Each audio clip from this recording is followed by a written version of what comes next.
Growing up, I was obsessed with being cool.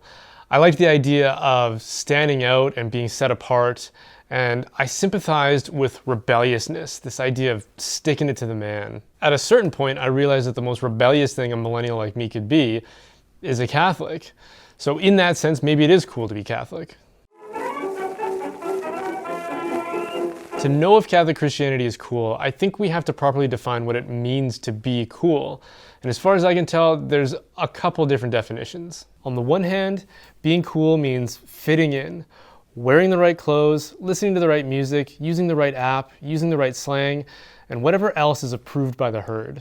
On the other hand, being cool could mean rebelling against the trends and the approval of the herd.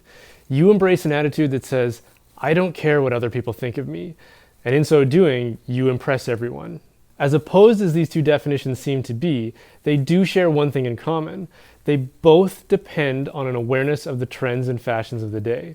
So if you want to fit in, you have to know what's trendy in order to embrace it. If you want to rebel against it, you have to know what they are in order to avoid accidentally adopting them. Both pursuits subjugate a person to fashions and trends. And here's the really sad part.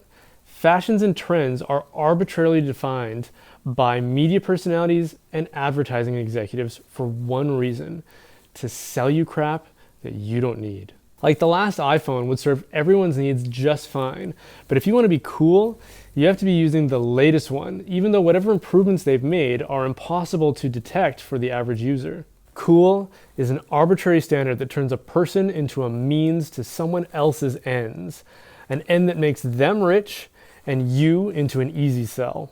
Catholic Christianity rejects the idea that you are a means to an end. It says that you are an end in and of yourself.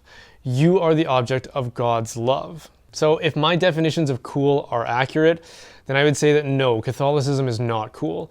Catholicism is an enemy of cool. Chesterton said that it's the one thing that frees a man from the degrading slavery of being a child of his age. I remember a conversation I had with a friend one time about faith and Christianity, and by the end, he found himself agreeing with a lot of the things I was saying, so I decided to invite him to consider trying it out for himself.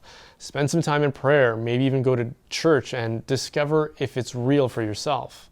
At that invitation, he recoiled dramatically because he said that in the past he had openly ridiculed Christianity and he couldn't just adopt it now for fear of what people might think of him. And it made me think that how many people are there out there who steer a wide path around Christianity for fear that if they adopted it, they'd no longer be cool.